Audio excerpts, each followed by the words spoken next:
Preso do lado errado de um tanque em chamas, o comandante de um tanque aliado avança enfurecido para liberar a abordagem ao Forte Montberry.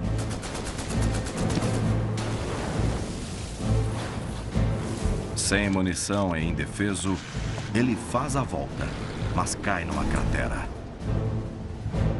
E para na soleira de um bunker alemão ocupado por soldados inimigos. Desafia qualquer tipo de explicação racional que 39 homens se rendam a um com uma pistola. Eles colocarão o blefe dele à prova máxima.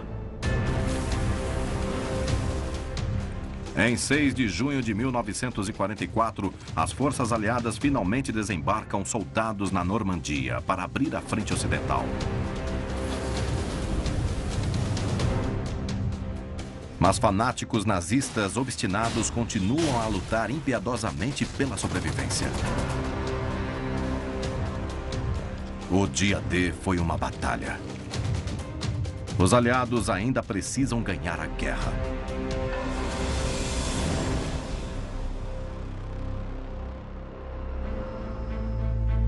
Fortaleza nazista. 13 de setembro de 1944. Brest, França. Membros do 121º Batalhão Americano de Engenheiros trabalham para encontrar uma rota para uma área ocupada por forças nazistas desde 1940. O capitão Sidney Smith e seus homens devem abrir 2 caminhos pelo caminho minado para permitir acesso aos tanques aliados ao Forte Montberry, que guarda o porto de Brest. O cerco dos aliados a Brest começou em 7 de agosto. À medida que as forças aliadas vão para o Nordeste, o comandante supremo aliado, general Dwight Eisenhower, considera a captura de Brest a mais alta prioridade. Eles irrompem espetacularmente da praia da Normandia. Estão perseguindo o exército alemão e rapidamente ficando sem suprimentos. A situação do porto se tornou crítica. A meta, capturar o porto de Brest e os bunkers de U-boats dos nazistas. Hitler mandou as tropas alemãs que estavam no porto aguentarem a qualquer preço. Seria até a última bala, o último cartucho, a última vida. Esses caras iam se aguentar até o fim. A captura do porto de alto calado permitiria que homens e materiais fossem descarregados diretamente para alimentar o crescente esforço de guerra aliado. O Forte Montberry é um dos últimos baluartes alemães fora de Brest, mas ele é protegido por campos minados nazistas.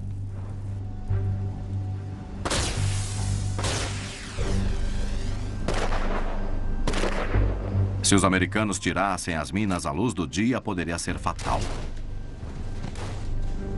A grande vantagem de tirar minas à noite é que você não ficará tão visível para os alemães.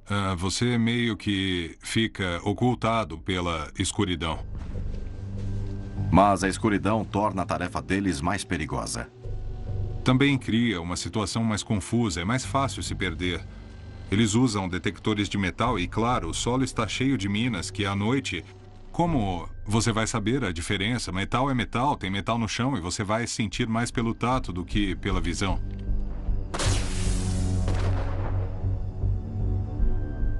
Do lado de fora das muralhas do forte, os homens de Smith rastejam na escuridão. Alguns se espalham pela terra de ninguém para garantir que o trabalho não seja interrompido por patrulhas alemãs.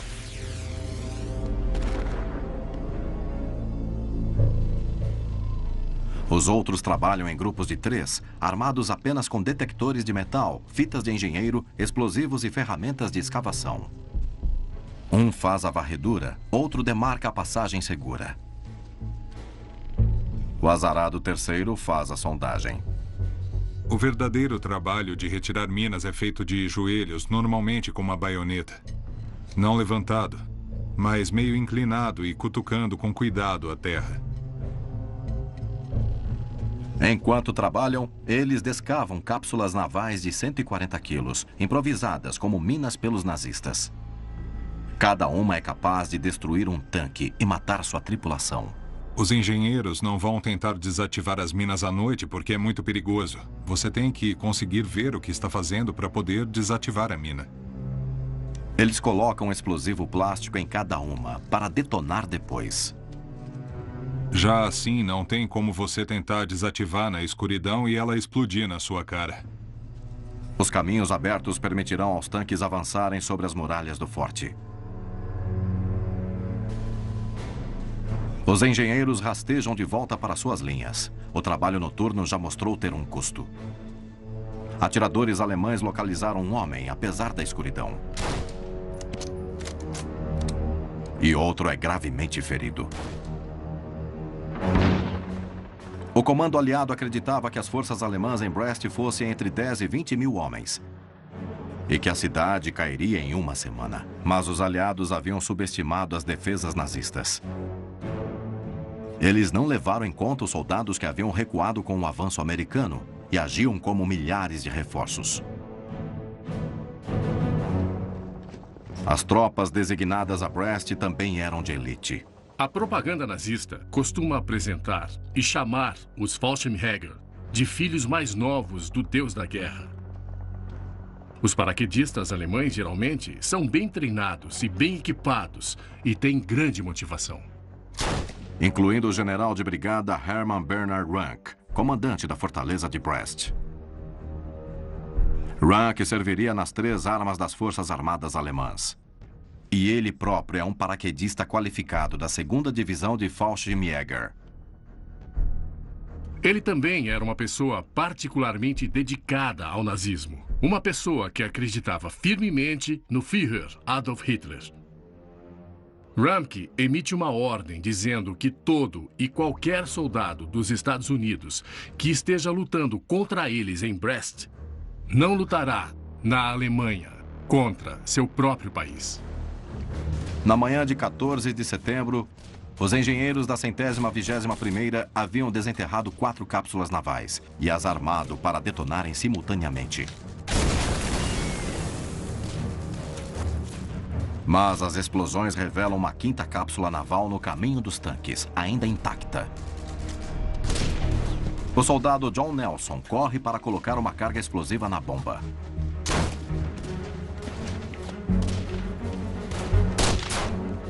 Embora alvo do fogo inimigo, Nelson consegue armar a carga.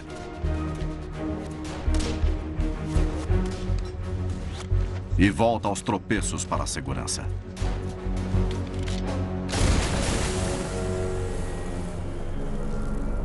Com a rota livre pelo campo minado, as crateras serão preenchidas para criar 2 caminhos, distantes 45 metros e com 7 metros de largura.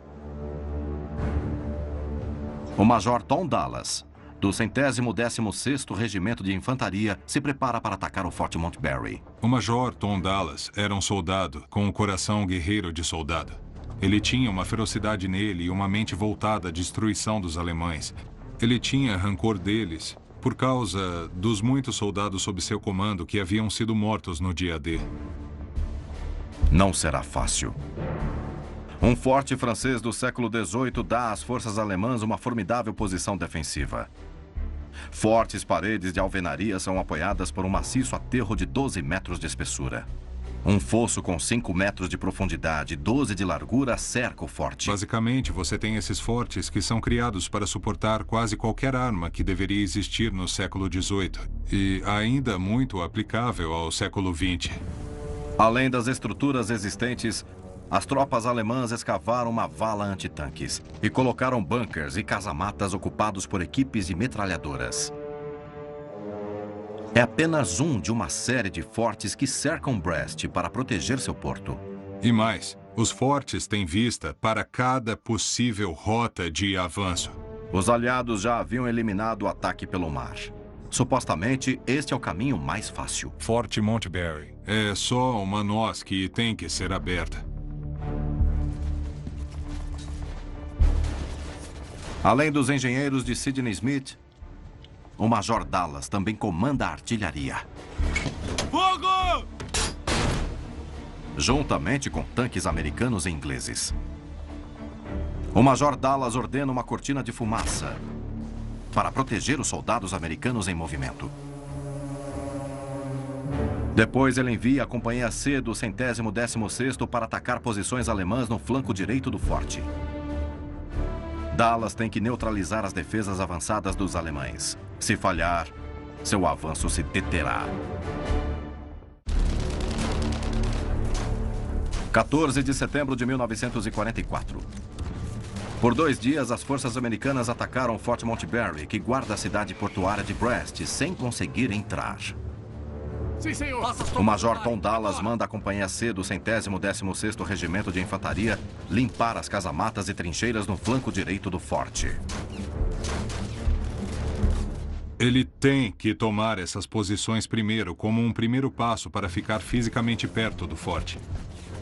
Na névoa de fumaça, a paisagem esburacada é perigosa.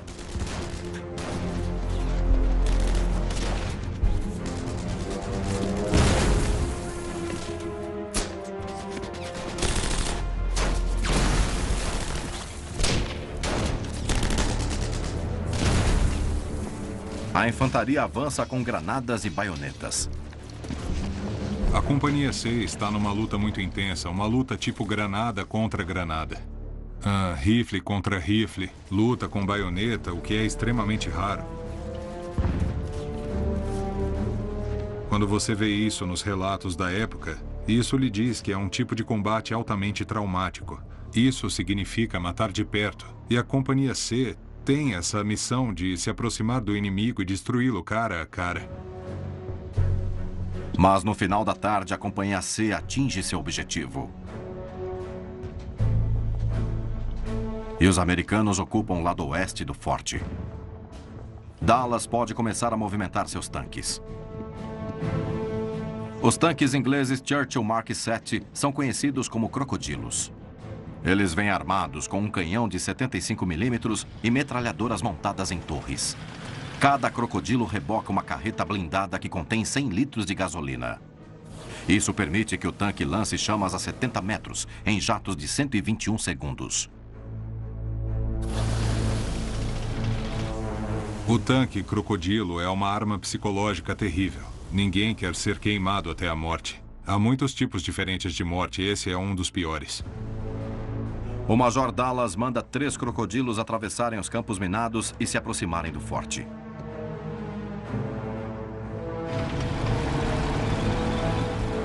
Como os tanques crocodilos são pesados, eles são tanques de umas 40 toneladas. Eles são bem adequados para este terreno irregular com crateras. O tanque da frente está sob o comando do tenente inglês Hubert Anthony Ward.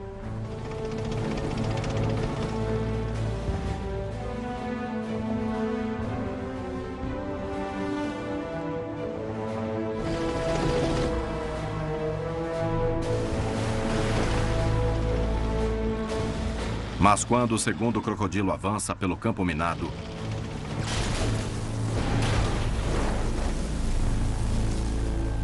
ele detona outra cápsula naval não detectada.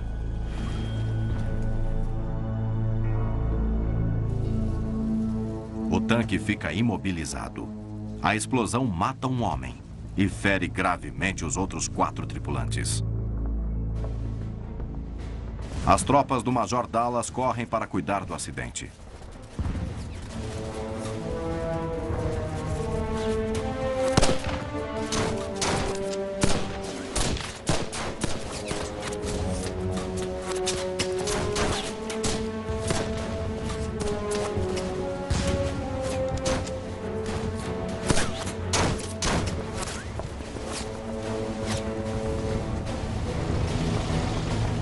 Pior ainda, ele segura os outros tanques. Eles estão a postos para cruzar o campo minado para dar fogo de cobertura. Mas agora seu caminho está bloqueado. Os outros tanques estão num gargalo. O Ward está ali, basicamente, isolado, sozinho. E os 5 tanques não têm utilidade para ele.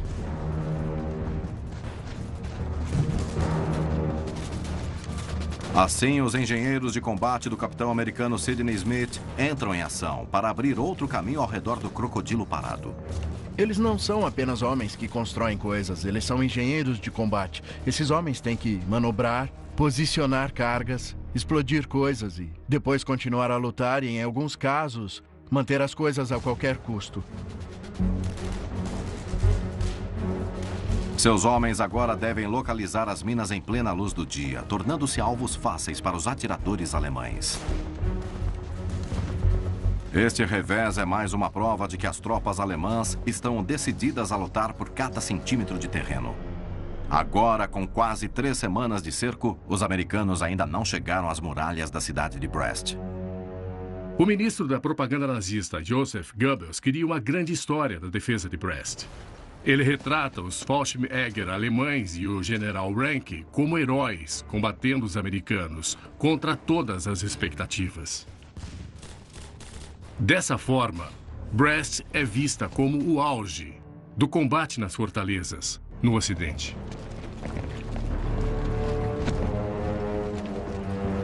O Forte Montbarry em si é guardado por uma unidade de paraquedistas comandada pelo tenente-coronel Flotter. Os paraquedistas alemães ou Fallschirmjägers eram de elite. Experientes, todos tinham firmeza mental, tinham as melhores armas e eles iam lutar até a morte.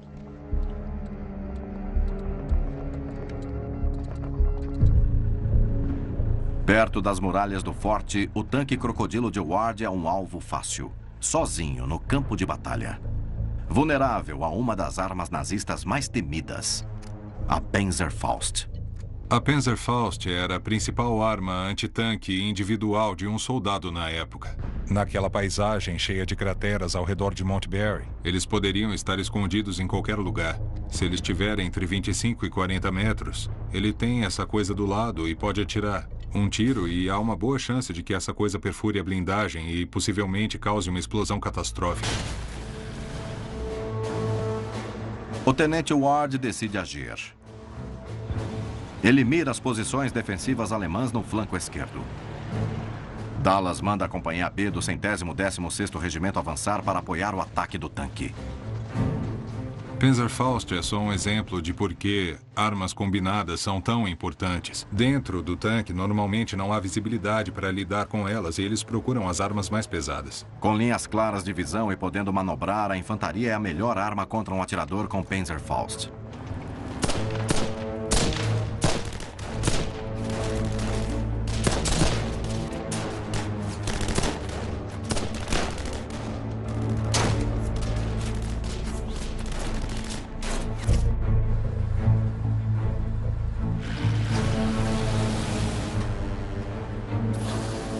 Com jatos de chamas, Ward começa a expulsar os alemães das casamatas laterais.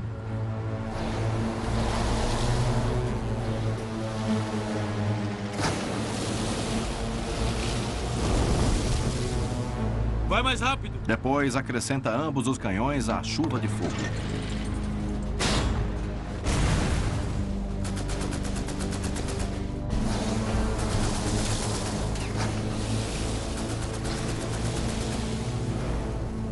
As chamas dão conta de boa parte do serviço.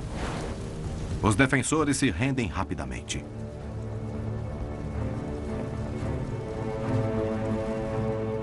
A Companhia C reúne mais de 70 soldados alemães.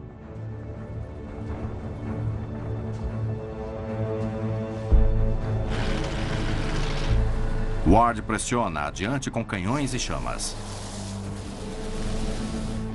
Ele libera a linha das árvores ao norte e depois a leste do Forte Montbarry. Ward ataca com tanta agressividade que fica sem combustível para seu lança-chamas e cápsulas para seus canhões. Ele também se afasta de seu apoio. É só o Ward e sua tripulação. Ele não tem homens da infantaria com ele, é só um tanque solitário.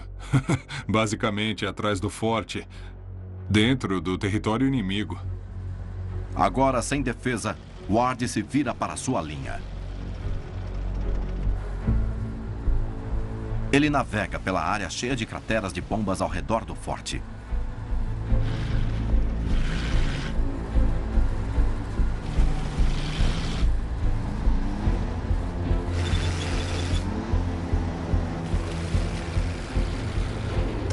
Mas para subitamente quando seu tanque de 40 toneladas escorrega de lado para dentro de uma depressão.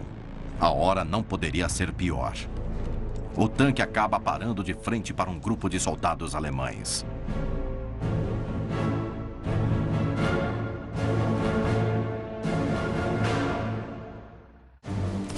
Enquanto a 29ª Divisão de Infantaria Americana tenta capturar o Forte Montbarry,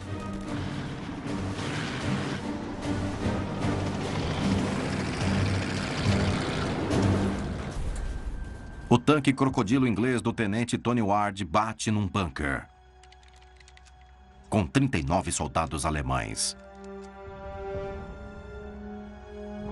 Ward estava vagando por lá, atirando com todas as armas e com certeza causa efeito. Ele demonstrou a personalidade exata que você quer em alguém que tem esse tipo de arma, esse tipo de tanque, nesse tipo de situação. Ele fez justamente o que deveria fazer. Inicialmente surpresos, os alemães podiam estar prontos para se renderem, mas rapidamente eles percebem que o tanque está indefeso. O ângulo inclinado do tanque faz os vapores da gasolina encherem seu interior.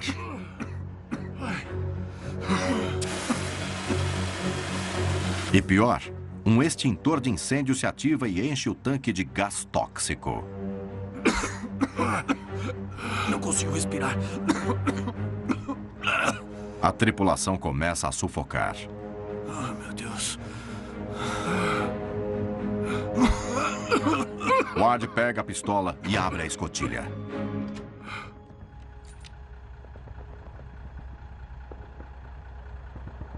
O tenente Ward não pretende se render. Ele inicia um blefe ousado e diz aos alemães: Hand hoch, ou mãos ao alto. Nada convencidos de sua pistola, os alemães não se mexem. Os alemães olham para ele e medem a situação. Pensam em se render, mas pensam, espera um pouco, esses caras parecem meio zonzos. Esse aí só tem uma pistola. Um dos homens passa para Ward uma metralhadora Bren.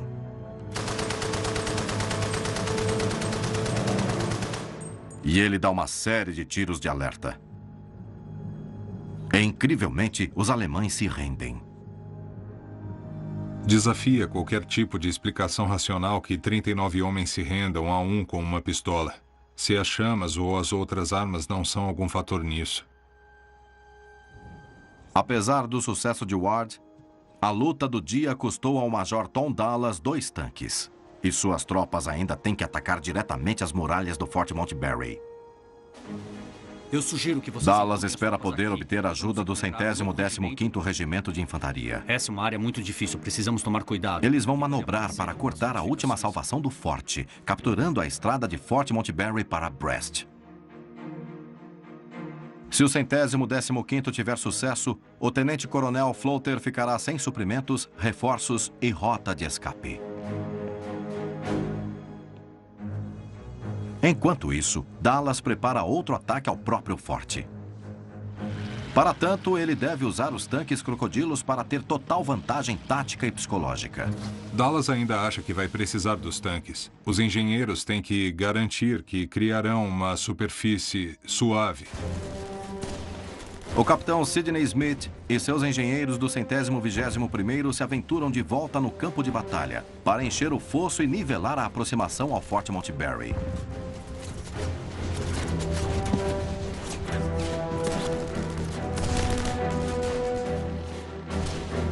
Eles usam tudo que têm à disposição.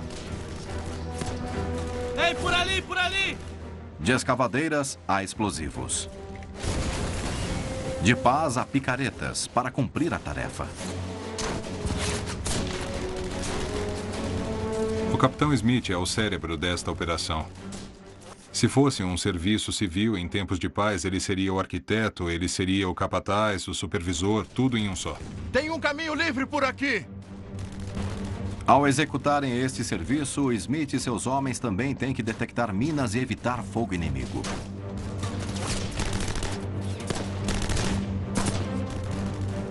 O próprio Smith direciona o trabalho de um operador de escavadeira. Bom, aí ele está deitado no chão, com alguma proteção, mas certamente em perigo. Eu penso que o capitão Smith é um importante jogador e personagem neste avanço para Fort Montgomery. Sem ele, não sei se a coisa seria como foi. Atiradores americanos dão cobertura durante a operação.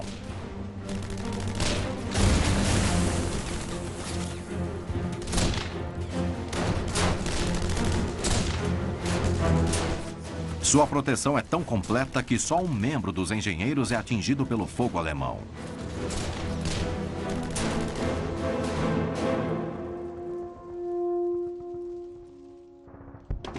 Em 16 de setembro, o Major Dallas lança mais um ataque ao Forte Montberry. Os engenheiros de Smith fizeram bem seu trabalho. 3 tanques crocodilos avançam pelo caminho.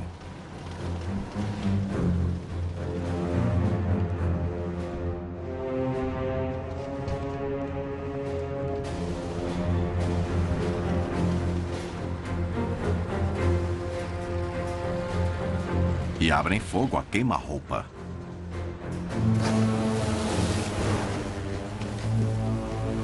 Cada um cria uma parede de fogo no lado norte do forte.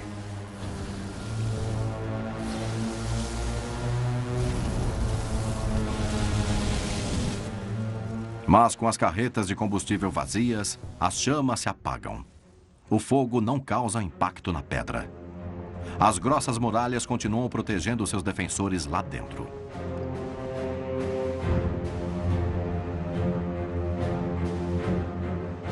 Dallas precisará de outro plano para mandar as chamas diretamente no Forte Montberry. Setembro de 1944.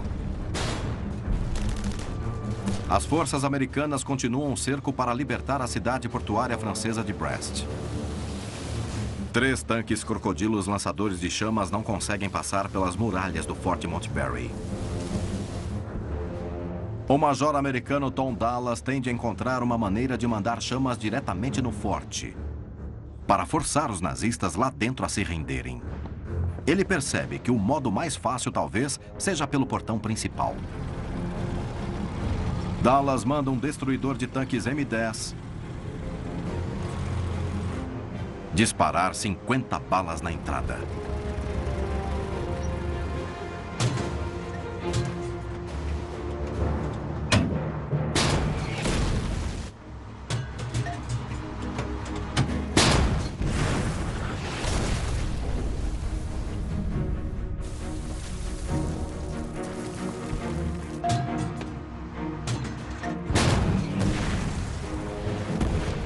Embora isso faça as muralhas tremerem até as fundações,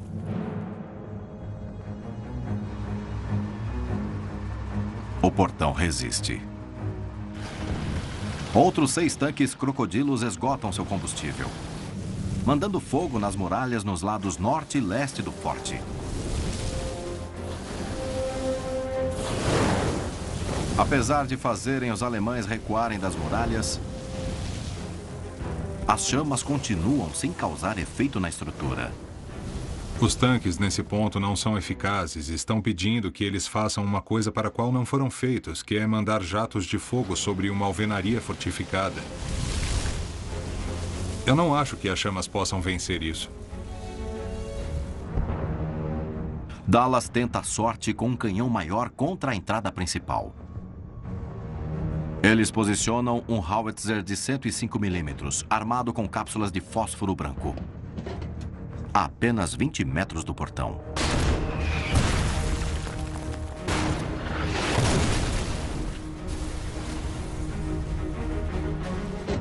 Embora o fósforo branco fosse usado para cortinas de fumaça, Dallas agora o usa como incendiário para pôr fogo no forte. Eles atiram 150 cápsulas. As cápsulas são muito pequenas, as cargas explosivas não são fortes o bastante, você não tem o fator de penetração necessário. Elas vão apenas bater nas paredes. Então as cápsulas não são nada eficazes. A barragem arrasa o interior do forte, mas o tenente-coronel Floater e seus paraquedistas continuam entrincheirados. Embora as armas nem sempre sejam eficientes para fazer exatamente o que o Dallas esperava, eu acho que isso contribuiu para baixar o moral das tropas alemãs. Enquanto isso, Smith e seus homens localizam uma passagem que dá num túnel do lado de fora do fosso. Os engenheiros determinam que, se o portão principal não pode ser vencido, eles talvez possam usar a passagem para derrubar as paredes e capturar o forte. Quando os americanos acham a passagem, isso cria uma opção nova para o Dallas, além de só ficar ali atacando o portão. Um destruidor de tanques M10 é posicionado.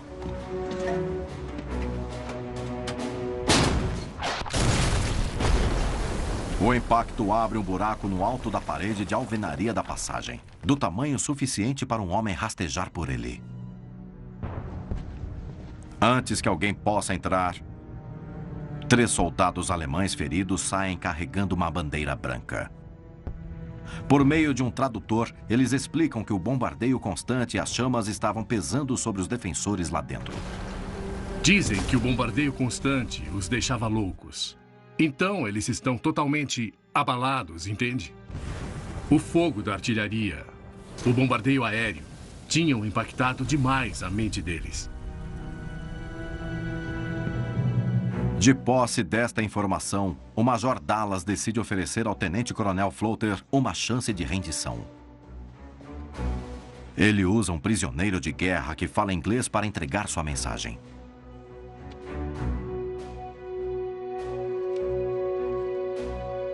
Dallas exige a rendição de Floater, dizendo: se você não se render, vai ter coisa bem pior. Minutos depois, Dallas recebe a resposta de Floater. A resposta de Floater, a mensagem do Major Dallas, é bem atrevida.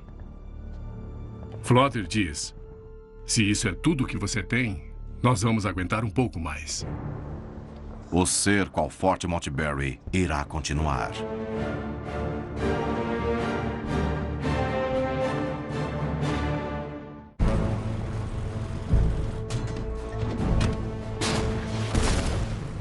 A 29ª Divisão de Infantaria ataca o bastião alemão de Fort Montberry há 5 dias consecutivos. Apesar das paredes de chamas e incontáveis balas disparadas, o obstinado tenente alemão recusa a oportunidade de se render. Isso é uma provocação aos americanos e o Dallas não é o tipo de homem com quem se deve mexer. O Major Dallas se decide por uma nova abordagem. Ele pede 5 toneladas de dinamite. Tanto explosivo não está disponível, mas Dallas espera que 2 toneladas derrubem a muralha, como num sítio medieval a um castelo. Dallas também tem escadas preparadas para escalar a muralha, caso os efeitos do TNT sejam inadequados. Mas conseguir colocar centenas de quilos de dinamite no lugar será uma dificuldade. Novamente, Dallas convoca os engenheiros da Companhia B do regimento, liderados pelo capitão Sidney Smith. Com os tanques crocodilos e a infantaria dando fogo de cobertura, os homens de Smith avançam para o fosso e descarregam os caixotes de dinamite. Deve ter sido muito estressante e tenso porque você não sabe necessariamente o que vai acontecer de um minuto para o outro. Pelo que você sabe, os alemães podem estar reunindo sua gente. Por isso, antes de começar a trabalhar dentro, eles precisam dar segurança ao local. Os homens de Smith entram na passagem. Atirando com suas armas e lançando granadas de mão. Vendo que está liberada,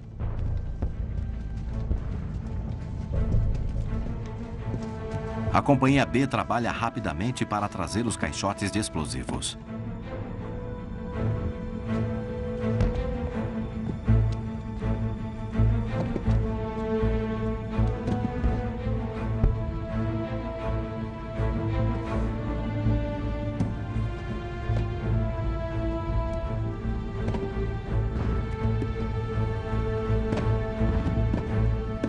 Quando o último homem sai, Smith o manda de volta para uma varredura final.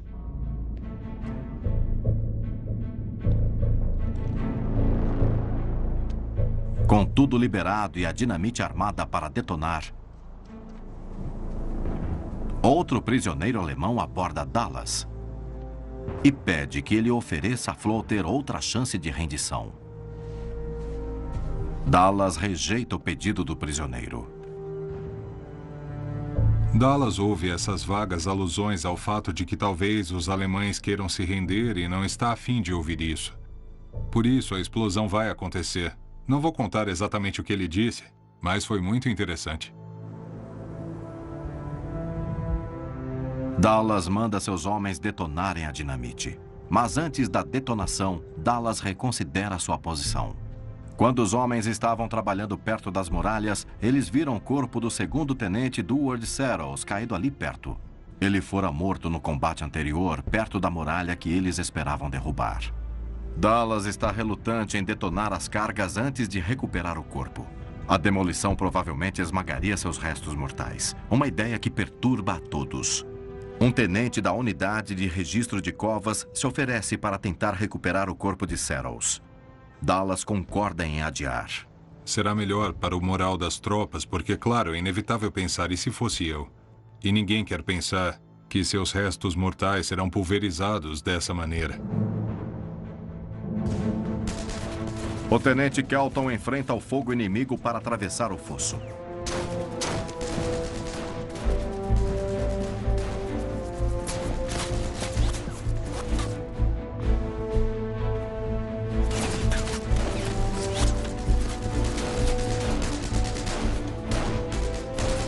Ele recupera o corpo.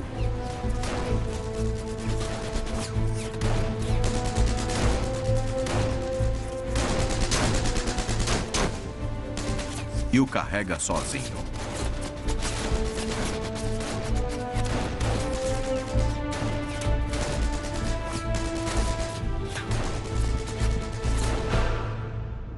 Às 17 horas de 16 de setembro, Dallas finalmente dá a ordem para detonar a dinamite. Ele só pode esperar que seja suficiente para finalmente conquistar o Forte Montberry. 16 de setembro de 1944. Mais de 3 meses depois do dia D, forças americanas tentam derrubar as muralhas de Fort Montberry, um bastião nazista protegendo o porto de alto calado de Brest. O Major Tom Dallas espera que 2 toneladas de TNT derrubem as muralhas.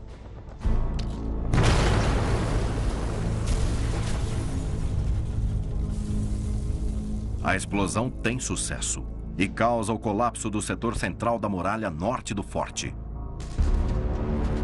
Uma vez mais, os engenheiros de combate do 121º entram na briga. Com tanques ingleses e americanos dando fogo de cobertura,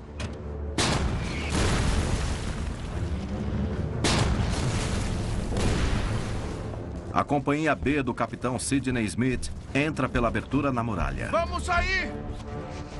E sobe nos escombros. É uma tempestade de artilharia e fogo de metralhadora.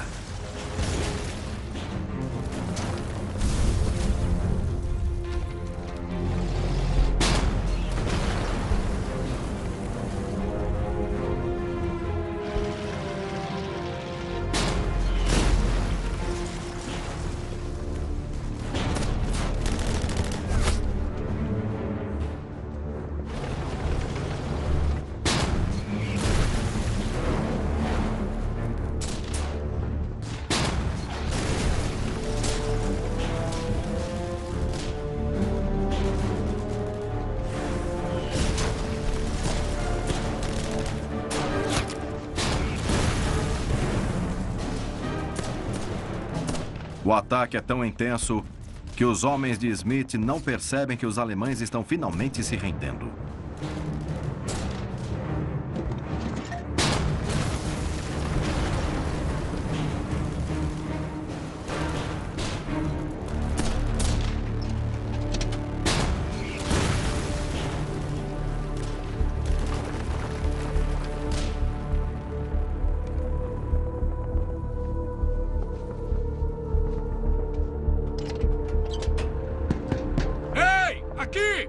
Quando se dão conta, eles batem na carroceria dos tanques para que parem.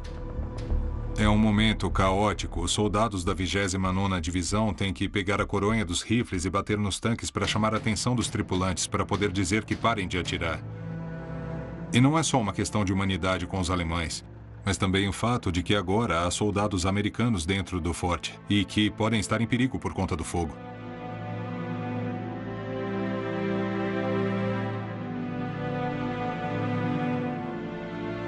Alemães atordoados debandam do forte.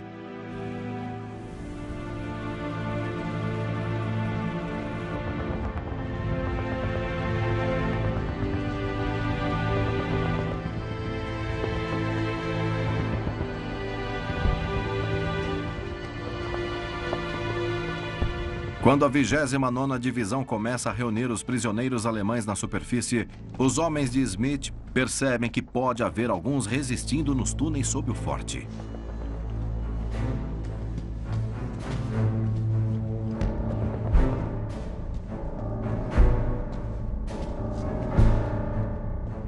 Ao entrarem na passagem, eles ouvem vozes falando em alemão.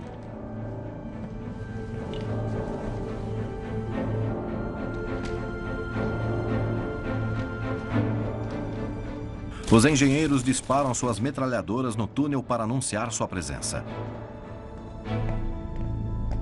2 homens se entregam.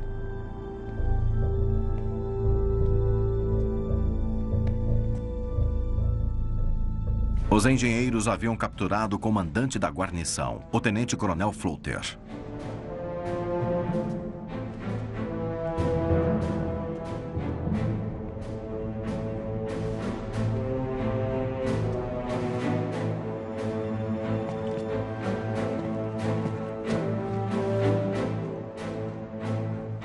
Floater é entregue ao Major Tom Dallas e exige ser tratado como oficial. Mas após 5 dias de luta intensa, Dallas não está muito receptivo. Ele berra que Floater é um prisioneiro de guerra e o manda pôr as mãos na cabeça. Dallas insiste que Floater volte ao forte para identificar todas as minas dispostas pelos alemães.